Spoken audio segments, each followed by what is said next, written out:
What's going on, trappers? Welcome back to JWell Trap TV. If you want to help Tariq, Brayden, and I get Noma's profits, make sure to hit that like, hit that subscribe, and put a notification bell so you know when I go live and make a new video. You wouldn't want me to end up like her. Let's go. Yo, what is going on, guys? Welcome back to JWell Trap TV. Guys, we are back with another episode of Power Book 2 Ghost, Season 3, Episode 2. This episode is called Need versus Greed. Let's get right into it. Let's go. So we pick up where we left off last episode with Lauren. She wakes up and we see a flashback. We get to find out what it was that happened at the end of Season 2 with Lauren. So it turns out that Effie did push Lauren in that car into the river, right? But she was gonna die. But before she could die, a man walking his dog seen her and was able to save her, called the police, and they pulled her out, and this is where we are. So now, over these 3 months, Jenny has been having Lauren fake her death, and it looks like Lauren is over living at Jenny's house. We also find out that Lauren told Jenny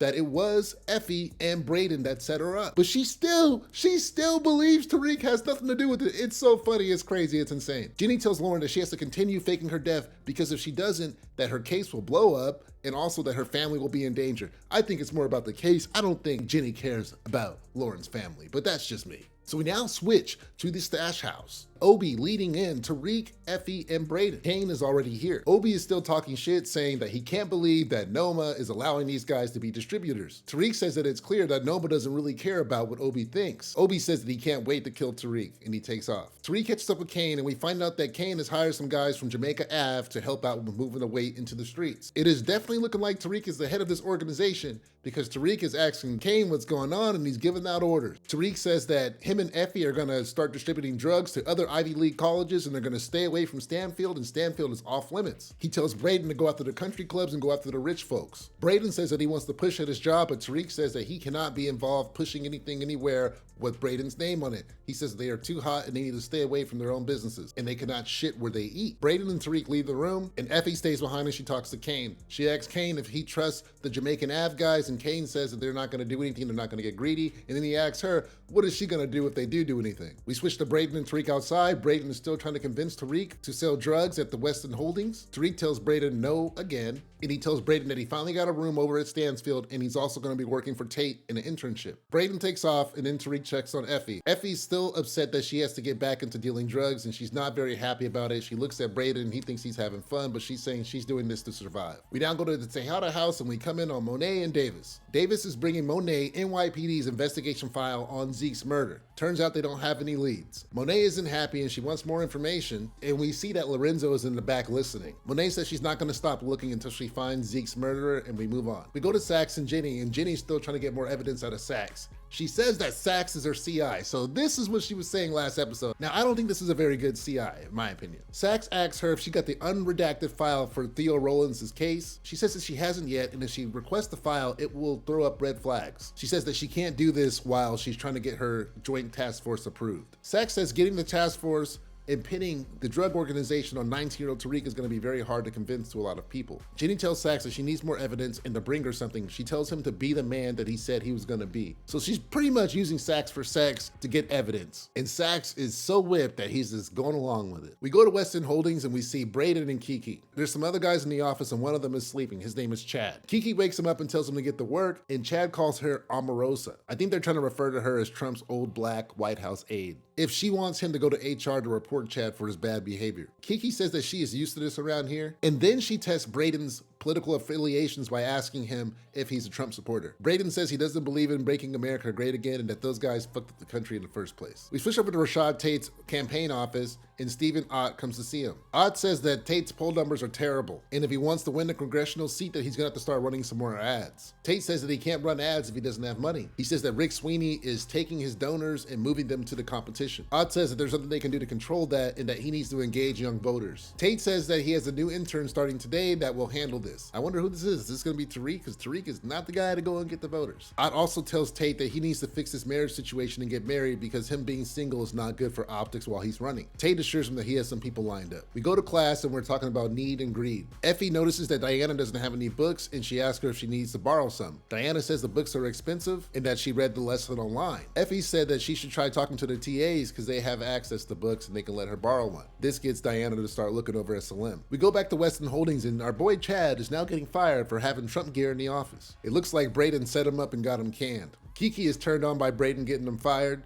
and she asks him to come with them. They then go into an elevator and they start making out. After that, she takes him to a private floor and they start smashing. Okay, Brayden, I see you, Brayden. Oh man, I didn't think you could pull this one off, but okay. Hey, keep this locked, man. We don't want to see no more chicks with pink hair around you, okay? Let's go. So now we go back to Tate's campaign office and Tariq is coming in. We see that Brushandia is here working, and it turns out that she is the new intern for Tate. Tariq's upset about this, and then Tate walks up and says he had to give up his intern position because Tariq is too hot and it's gonna be a bad image for the campaign. Tariq asks about the course credit he would have gotten for participating in the internship, and Tate tells him he has to figure it out himself. We go back to the Tejada house and we have Kane and Lorenzo. Kane is asking Lorenzo to help with moving the weight, and Lorenzo is saying that he isn't helping Kane move anything for anybody. Kane asks if Drew ever spoke to him to bring him over to this side, and Lorenzo says no. Kane says that Drew hasn't spoken to Lorenzo because he's been too busy hanging out with Everett. Kane then goes on to say that they're making a mistake, trying to trust Drew with the throne, and that he should be the one with the throne. Lorenzo then reminds Kane that he did scheme with Mecca to try to kill him, and he tells him that the only one who needs to earn trust in the house is Kane. He tells him that if he finds Zeke's killer, that maybe he can trust him. I like how Lorenzo called Kane out for almost murdering him, but I think it's kind of stupid to send him on a cheesecake hunt to find the killer when Lorenzo knows that he is the one who killed Zeke. So now we go to Everett and Drew, and we're told that Everett is going to be playing for OKC. Drew says that he will probably be the only black guy out there in OKC, and then Everett says that's not true if Drew comes to visit him. Everett then invites Drew to his signing party. Everett says he can't tell people that he is gay yet, but he wants Drew to be there to support him. Drew wants Everett to go further, and Everett tells him that he's being greedy by even making the suggestion. Drew says maintaining a relationship is hard for him too because he has his family making a lot of judgments about him. Everett cuts through it and says he just needs Drew to be there to support him in the signing party. Drew relents and they kiss and we end the scene. We go back to the Tejada house and it looks like Evelyn, Frank's wife, who was murdered last season, has come over. Lorenzo says that he's going to do everything he can for their family, even though, his family killed her husband. And then Evelyn then goes to talk to Monet. Evelyn tells Monet that Detective Whitman has been snooping around and asking about Frank's death. Evelyn tells Monet that she did not give up any information to help with the investigation, and then she even tries to pay Monet back for helping her earlier. Monet doesn't want any money. Monet doesn't take the cash, and Evelyn leaves after apologizing for Monet's loss. We go to Tariq, Effie, and Brayden at the dorms, and Tariq is talking about how Tate gave away his internship. Brayden tells Tariq that he should work an internship over at Weston Holdings. Tariq says no because he's worried about Brayden's dad. Brayden says that he's going to handle his dad, and that he should still apply. Tariq agrees, but he says there's going to be no selling drugs. After this, Tariq leaves, and Brayden and Effie are alone. Brayden tells Effie that they have to tell Tariq about Lauren. Effie tells Brayden that telling Tariq will only undermine his trust and that they have to take this secret to the grave. Dang, so Effie is not budging on that one. I wonder what's gonna happen when they find out Lauren's still alive 3 months later. We go to Kane and he's torturing a pilot and what looks like to be a guy who worked in the hangar on the night of Zeke's murder. He's burning these dudes with a blowtorch. After burning his hands, one guy says that he saw a bald man in a jumpsuit. The other guy says he doesn't know anything, but then Kane goes in on his ear, starts burning this dude's ear out, and he says that he's seen a car drive away with a broken taillight. We now go to Tariq and Brayden and they're walking into Weston Holdings, and Brayden is giving Tariq a tour. We meet a personal trainer named Nick, who asks Tariq to come to a session. Brayden's dad sees Tariq in the building and he immediately screams, "Family meeting now." We go to the family meeting and he is very pissed that Tariq is here. He said he told Brayden to stay away from Tariq, and Brayden's saying that he was the one who's selling drugs and Tariq's had nothing to do with it. And it looks like Uncle Lucas is supporting Tariq, saying that Tariq is going to be the new intern. Brayden says that because he was selling all the drugs at Stanfield, that Robert is being racist when he's holding Brayden's actions against Tariq. Lucas agrees with Brayden, and Robert gets pissed off and he leaves. Outside, Tariq comes into the meeting and Lucas greets him. I guess Tariq is hired. We go to Effie and we see that she's cutting up all the coke and splitting them into different packages for different Ivy League universities. We also see that there's a bag for Stanfield, even though Tariq said not to sell on Stanfield. So you guys know what I think? I think Diana's getting that bag. We now switch to Diana over at Stanfield. She's going by Salim's office to get some books. Salim is happy to see her, and he hooks her up with some books. But while he's giving her the books, he asks her how she can afford a Balenciaga bag, but not afford the books to go in them. She says that her parents are paying her tuition, room, and board, and that she's responsible for everything else. At this point, Salim offers her a job on campus.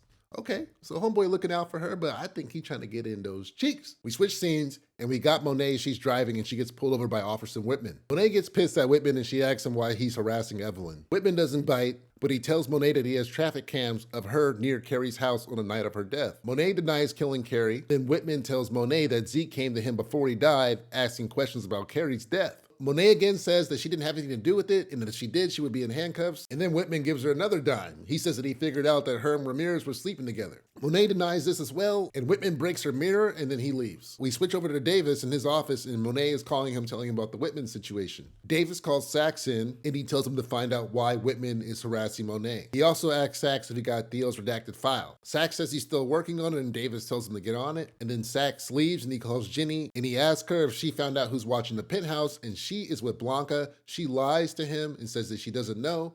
And then he tells her to look into Whitman. We go back to Weston Holdings and we see the conference room boys walk by and they go into a conference room. It looks like Brayden wants to sell some drugs to these dudes.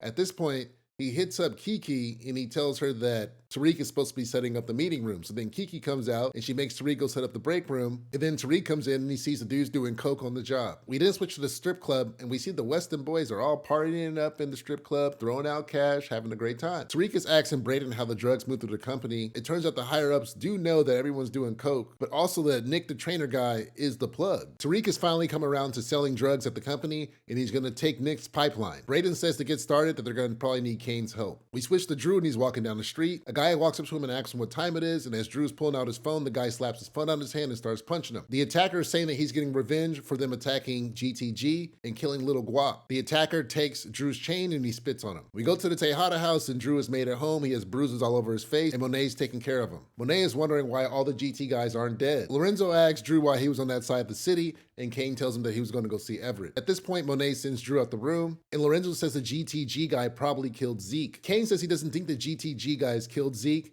and Lorenzo says that he does think they did. He then tells Kane to go get this guy for the family. We then go back to Stanfield, and Salim is giving Diana a tour of the student store. It looks like he's hooking her up with a job here, and he's telling her how things work, and he's doing a little bit of flirting on the side too.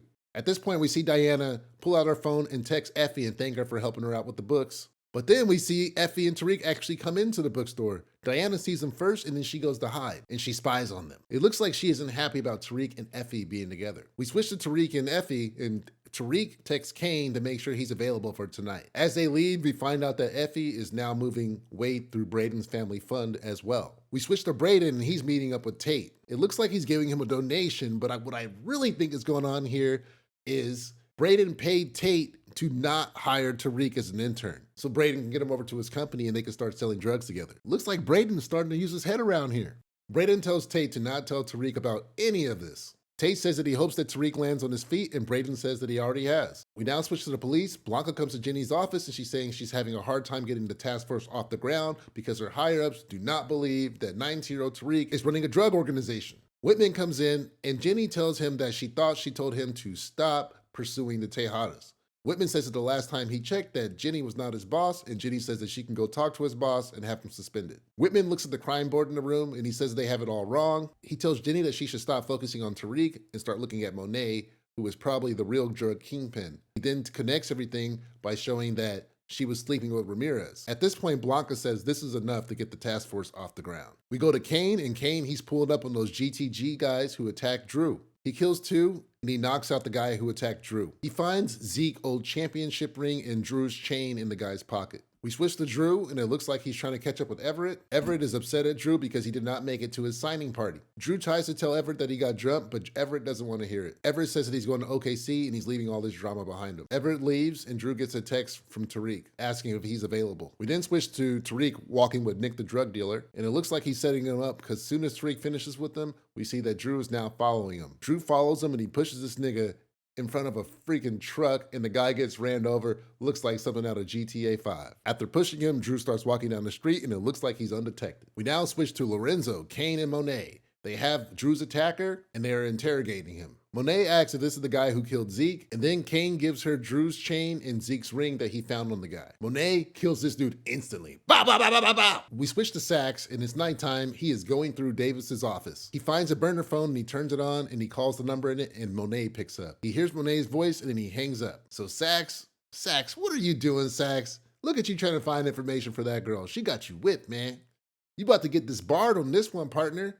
This ain't gonna work, man. We switch to Effie, and she is coding. Oh man, I didn't know homegirl was smart. She is coding. She's making an app called Course Perfect. It looks like she's about to publish this new application, but before she decides to, she hits cancel. At this point, Tariq walks into the room. Tariq says that everything is in motion now that Nick is gone. So it looks like we about to start making that money. We got the connect. We go to Weston and we see some of the guys in the conference room going to their lockers. And instead of finding Nick's card, they now have Tariq's new card. So it looks like Tariq has taken over Nick's drug pipeline in the company. We now switch to Kane and Lorenzo. They are dumping the body that Monet shot earlier. Kane confronts Lorenzo and he says that he knows that he killed Zeke. He tells him about the pilots and the description they gave of him, and Lorenzo denies it. Kane says that Zeke never wore the ring, and he says that he set up Drew to get jumped and planted the ring on the guy. He says he doesn't know why Lorenzo did all of this, but Lorenzo continues to deny everything. At this point, Kane says, okay, that's cool. I'll just ask Monet about it. I'll run everything by her and see what she thinks. And then at that point, Lorenzo breaks, and he says that he shot Zeke on accident. Kane hugs him, right? Hugs him like he cares about what he's saying, but then he says, you're pathetic. He says that excuse is pathetic, and he says that he wasn't smart enough to see Kane coming. Kane then tells him that he owns Lorenzo and that he's gonna do whatever he says. And then he hands him a bag of weight and says he's gonna move the weight, and he drives off. So look at this, guys. Look at this. We got Kane. Kane being the smart one. Kane being the one making the moves. This was a good twist, Kane. I like that investigation, bro. And this is where we end the episode, guys. Okay, so look, we moving. We already figured out the Lorenzo situation. Now, how is Monet gonna find out? Because you know when Monet find out, Lorenzo dead, bro. Lorenzo dead. All that wolfing, all that ordering around and stuff that he be doing, he has no good grace for Monet. And then what's going on with the drug situation over at Weston Holdings? It looks like Tariq got that pipeline set up, but I feel like that guy, there has to be more to it with Nick. Come on, how did that guy have all those drugs? I'm sure he has a boss, and that guy will be back to figure out what happened to him. Let's talk about Diana. So Diana had a big problem with Effie rolling around with Tariq. Do they know that they're together? I'm not sure. I gotta go back and watch it, guys. I don't think she knows that they are together. And I remember Effie telling her that messing with Tariq leads to a lot of heartbreak. So she's probably over there wondering why she didn't take her own advice and she's walking around with Tariq. And also, is she gonna go with the slim guy or is she gonna curve this dude? I don't know, we'll see. Let's talk about Brayden, because Brayden, my boy Brayden, he hit that 3 this episode, man. Hey, Kiki looking good, bro. Hey, that was a nice move. I can't believe they were like, hey, we gotta give Brayden something. They were like, we gotta give Brayden a girl. The writers in the room, they was all like, let's give him a black girl. Hey, no, I don't got a problem with that. I like it. I like to see Brayden with someone. That was a cool move on Brayden's part. What's going on with Tate, y'all? Tate, come on, what's going on with Tate? His poll numbers are terrible. How is he going to come out of this? Is Bruce Shania going to be the one to pull him out? I think it's going to take a little bit more than that. And what happened to Noma this episode? She was completely MIA, guys. I want to see some more crazy Wakandans going crazy, you know what I'm saying? So that's it, guys. Make sure to hit that like, hit that subscribe, hit that notification bell so you know when I go live or make a new video. Thank you guys for watching the video. Guys, we need every subscriber we can get. We're at 391 right now, but guys, I only got 30 days or Noma's gonna kill me. So help me out with these subscribers, all right, guys? All right, see you guys later. Peace.